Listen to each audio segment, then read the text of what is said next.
Alright, I am back with another Destiny 2 video because we have one of the famous Wednesday TWABs where we are dropping a lot of information that is not in the TWAB, but they're usually focused on like one specific thing. What was the one last week? I don't even remember, but there was one, and now there's another one, which is Season 21 Exotic Armor Tuning.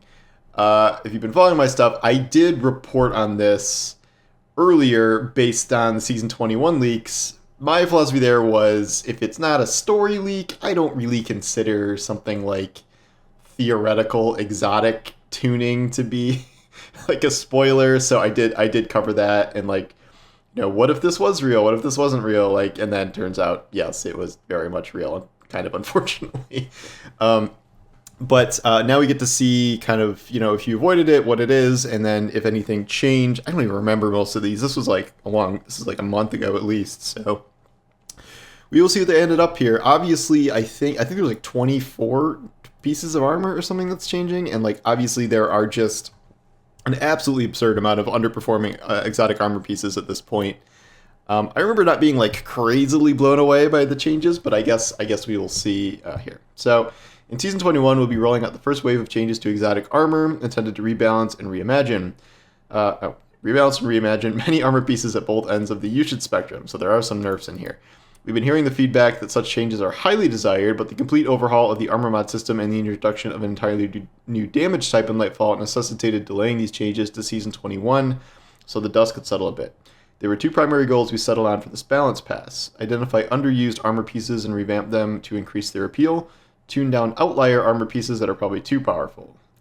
That is fusion grenade spam from whatever the ugly exotic's called that I can't remember the name of off the top of my head. On the top of that, we wanted to curb a few instances of damage stacking that circumvented the expectations included in Lightfall, partially to bring down damage into an expected range, but also to alleviate the pressure to use certain combinations of exotics and mods to reach optimal damage output. In these cases, we hope that reduces the desire to run surge mods on your leg armor, allowing your exotic to cover that ground and freeing you up to use other mods in those sockets. Oh, that's good. Okay. Yeah, I'm tired of using bazillions of surge mods all the time, honestly. With those goals in mind, here are the changes we're making. Please note that unless otherwise specified, the following changes leave the rest of the exotics benefits intact. Hunter. Sealed Ahamkara Grasp. This exotic will now reload the magazine of all your weapons when you defeat a target with your powered melee, and for 5 seconds after dealing melee damage, you gain increased movement speed and jump height. So, Stompies, but arms, but probably not as good as Stompies. And defeats an enemy with your powered melee, reloads all your weapons, a little bit of Dragon Shadow in there. Okay. Aether's Embrace, gain additional strength while the exotic's weighted knife damage bonus is active. Not sure how much additional strength. Is that like 10 or like 60? I guess we'll find out. Oathkeeper, when fully drawn, bows gain a bonus to damage against combatants that increases as you hold the draw, but deactivates after a few seconds. Oh, that's interesting. Okay, there's dev commentary on this one. The original redesign allowed you to retain the damage bonus as long as you held the bow at full draw, which can be done indefinitely thanks to existing exotic functionality. However, this resulted in some overly passive playstyles where players felt like the optimal way to play was to move slowly at full draw, hide behind cover indefinitely before popping out to shoot. With a limited window on the damage bonus, bows still benefit from a significant bump in damage from holding the draw for a short time without bogging down the play experience. I do wonder do you have to like look in the little corner to see like when the buff is about to expire like every time you're shooting it, or I guess maybe you can just kind of get into a rhythm. Obviously, this is going to be interesting when applied to Leviathan's Breath, the giant bow, which has already gotten like a bunch of buffs. So I will be. I wish they would use numbers. Like what bonus to damage? Like just tell us the bonus to damage. Don't make us go test everything like on launch day. Okay. Raiju's Harness. When deactivating your Arc Staff Super, you create a blinding explosion that temporarily increases your arc weapon damage. However, blocking with Whirlwind Guard will no longer consume energy most slowly. This is literally one of the worst exotics in the game. This basing things on deactivating your super is very dumb. I don't like that. This change is not helpful, I don't think. it should be it should be like when deactivating your arc staff super. Is it well? Does it also apply after your arc staff super just ends, or do you have to literally deactivate it? Because that's I don't know. Both of those don't seem very good, but it's even worse if you have to manually deactivate your arc staff super. I don't like this concept. Radiant Dance Machines. Kills where your free dodge is active extend the duration of free dodging. No longer deactivates when you get too far away from enemies. Deactivates after using Suspending Slam. That's kind of fun. Okay. Dev Commentary adding the time extensions on kills allows us to pair extremely well with Marksman's Dodge, the Reaper Armor mod, and the new Powerful Attraction mod that allows you to collect orbs at a distance. During playtesting, players can have free dodges for long stretches, pulling down a large number of orbs. However, allowing it to continue granting free Suspending Slams made it a little too easy to create an infinite orb generating machine without ever having to risk your own survival. Okay, this is an interesting change. I'm definitely curious to use those now. Stompies. Removed airborne effectiveness penalties. You only gain increased speed, slide distance, and improved jumping when your dodge energy is full. That's a big nerf. We want Stompies to have a strong fantasy, but permanent uptime for potent movement benefits make targeting hunters in PvP very difficult on controller. Very difficult on controller ends up making it too automatic of a choice, even with poor airborne effectiveness changes. Prior airborne effectiveness changes. We're undoing that change, but tackling the uptime to try and make it so you can use it to ambush or escape from an engagement, but not both. I don't know. I think that kind of kills it. Mask of Bacchus. That's not the Mask of Bacchus. Oh, that. Okay. Change to use a tier 4 non-stacking weapon damage bonus, which behaves the same as a non-stacking damage bonuses provided by Surge mods. Damage bonus increased in PvE from 10 to 25% and now grants a 6% bonus to weapon damage in PvP. No longer stacks with Surge-like armor mods, but provides a larger bonus that can be achieved with 3 mods equipped. So 25% is larger than with 3 mods. I don't even know what the 3 mod bonus is. So what? So is 3 mods 20? I don't know. Also, they need to change this to stasis damage. It makes no sense to have a stasis-based mask pairing with arc damage when there are so many freaking bonuses tied to matching your gun to your archetype now. I don't like this was before stasis was a weapon damage type. They really got to change this to stasis. I don't know how they avoided doing that. All right. Titan, point contact cannon brace. Lightning strikes now jolt targets, increase PvE damage for lightning bolt from 50 to 200. Being amplified now increases the damage of lightning strikes by 50% instead of extending their range. Okay. I don't know. Jolting everything and then this kind of damage increase seems okay. I just don't like that melee. It doesn't jive with anything else about Arc Titan, where it just forces, like, you're moving all around, you're smashing into things, you're killing, like, but then you have to stand still and, like, wind up this melee. It totally clashes with the fantasy. I don't know. Maybe it's better now, but I don't really like that weapon fundamentally. I think one of the problems here is I think they're afraid of doing, like, too large of an overhaul of weapons, like, totally changing their concept, like Raiju's Harness. Like, deactivating your Arc Super is a very dumb baseline ability, but they still are leaning into that, so I think they need to be more open to changing even more stuff. Or like the stasis thing, just change it to stasis. Okay. No backup plans. This is a complete rework, replacing the old functionality entirely. Now provides a moderate benefit to airborne effectiveness and reload speed of shotguns. Yeah, they had to rework this because it didn't make sense anymore with the new Void. When you have a Void Overshield, shotguns deal additional damage, and shotgun final blows refresh your Overshield. When using a Void subclass, rapid shotgun final blows or defeating a powerful enemy with a shotgun grants you a Void Overshield and kicks off your health regeneration. Okay, this sounds cool. I like that. Maybe shotguns aren't the most viable PvE weapon at least, but I can see how this could be kind of fun. Second chance, shield throw melee now weakens enemies, stunning a barrier champion with your throw grants melee shield throw melee grants a single full melee charge. So you could, in theory, stun one and then hit him with another one again, and the set baseline gives you 2 melee charges. So this is one of the things where the old functionality stays and they're adding all this other stuff to it. So that's pretty good. Stronghold. Replace the healing from blocking shots precisely with significant damage reduction. 50% in PvE, 10% in PvP while blocking with the sword. When you stop blocking, gain Restoration X2 with a duration that increases based on the number of shots you blocked. The original heal on Perfect Guard mechanic was swapped out for damage reduction to improve ease of use. Yeah, Perfect Guard is you can't really time stuff that well in Destiny like that. So I think that's a good change. Previous version of Perfect Guard incentivized rapid blocking and releasing a block to be most effective, which was unintuitive for most players and inaccessible to some. Change the damage reduction while blocking and restoration after you stop blocking allows you to close melee range even against powerful enemies and stay alive while delivering attacks thanks to the restoration. Conveniently, this also pairs very well with certain exotic swords, such as the Lament, because that also heals you. Yeah, that's a good change, I think. I think the rapid blocking and perfect blocking was kind of stupid on that, so that's good. Eternal Warrior, truly one of the worst exotics in the game. So what are they doing here? Rapid takedowns with an arc weapon grant an escalating bonus to arc weapon damage using the same non-stacking damages bonus provided by surge mods. Okay, so this is another one where they're replacing your surge mods.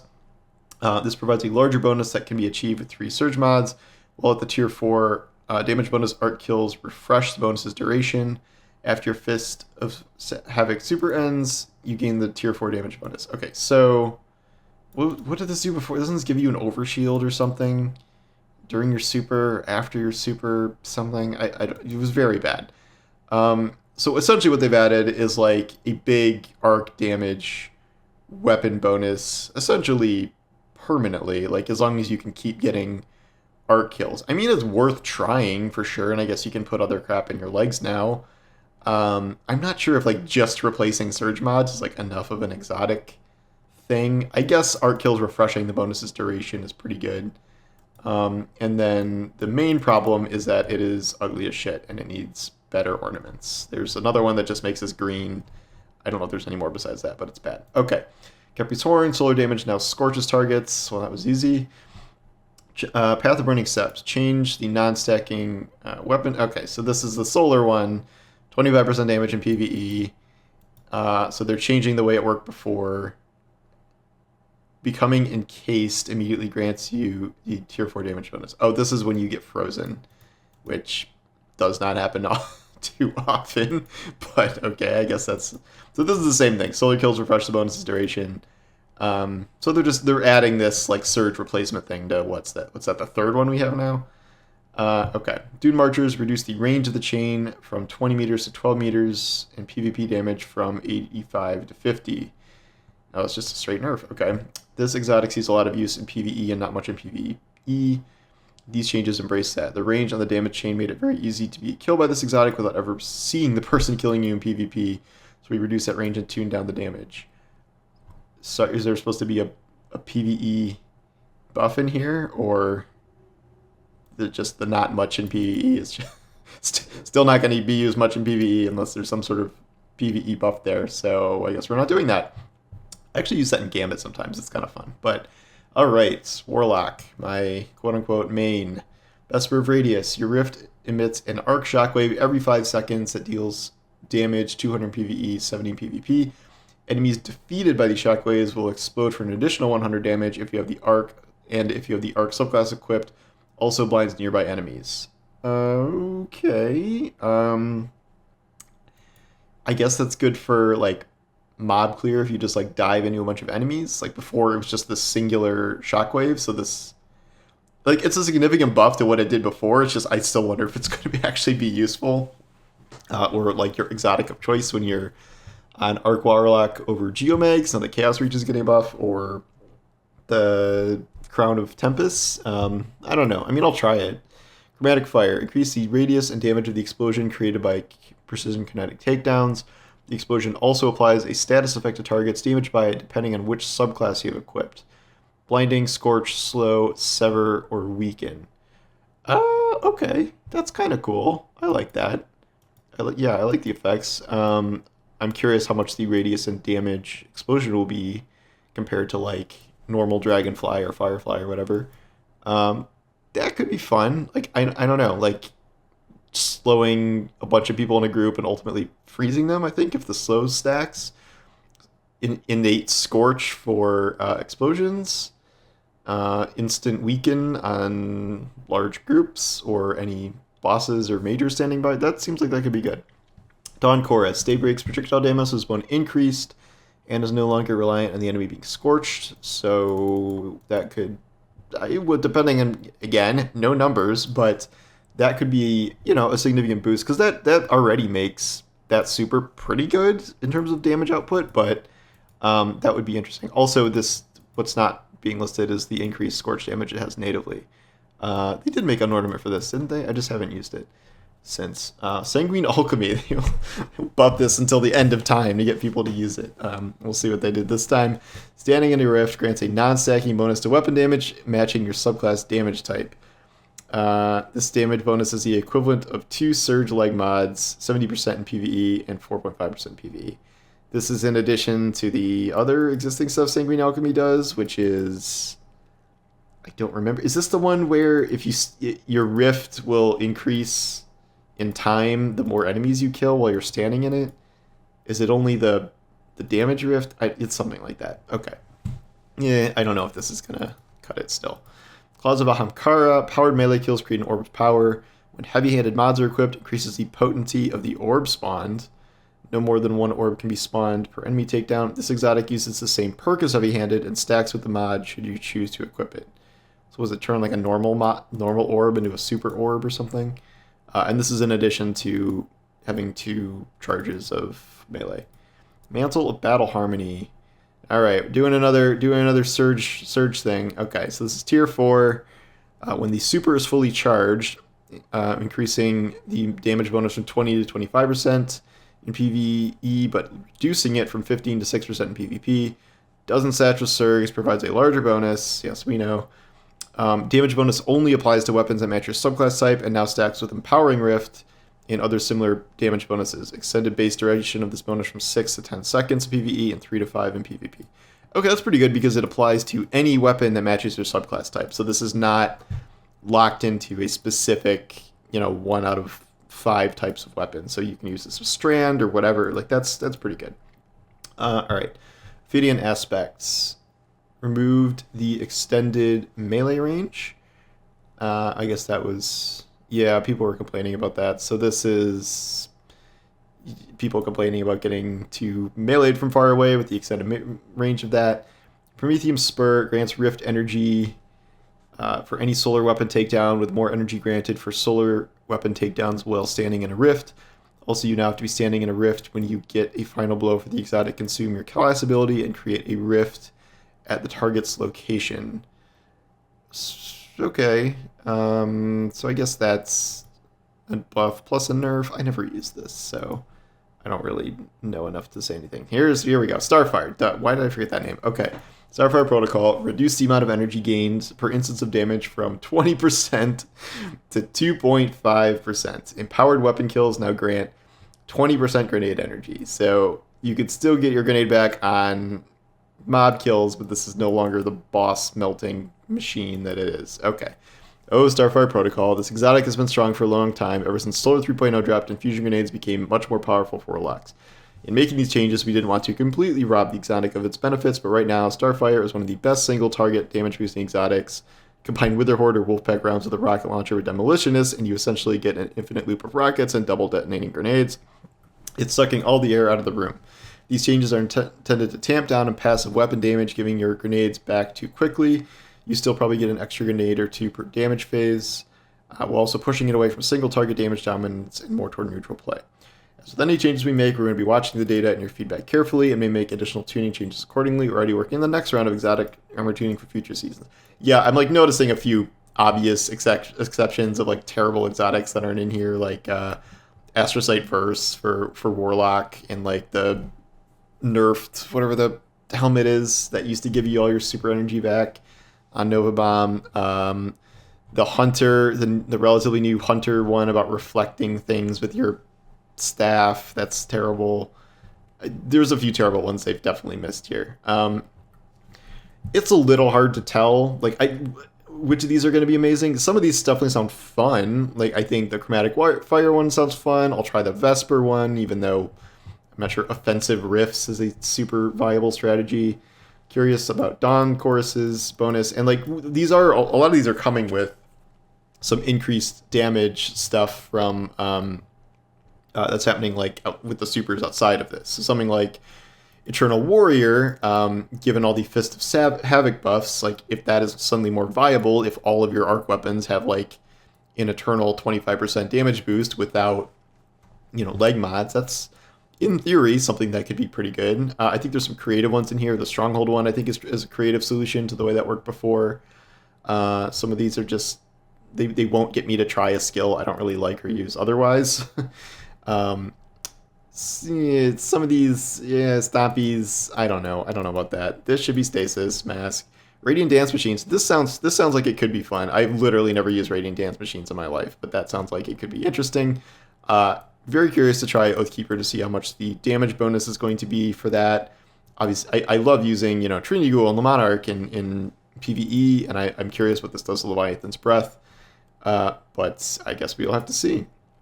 And yeah, so I'm really glad they finally got to this. I don't know exactly how this will shake out. Like, I don't think the nerfs they did are like that crazy. I think they had to hammer Starfire Protocol. Like, that was kind of inevitable, but I feel like things could have gone worse here. So we will see how these play out in practice. I'm curious if these innate 25% bonuses they apply to like 4 or 5 different things are going to be frequently used, or if they're just kind of going to be ignored and are not enough to make like average bad exotics worthwhile. But I guess we'll see.